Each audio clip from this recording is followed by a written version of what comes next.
চিরসবুজ বাগান ও নহর।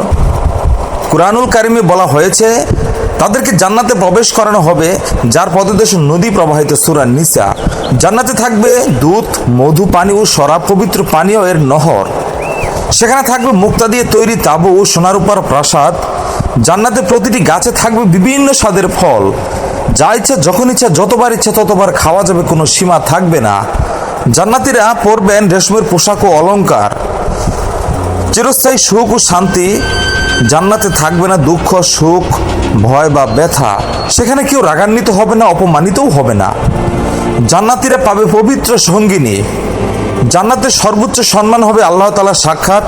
জান্নাত লাভের পথ: ঈমান, আল্লাহ তার রসুলের প্রতি বিশ্বাস, আনুগত্য, সালাত, রোজা, জাকাত, হজ, ধৈর্য, সদাচরণ, দয়া, আত্মসংবরণ, আল্লাহর ভয় ও তাকওয়া।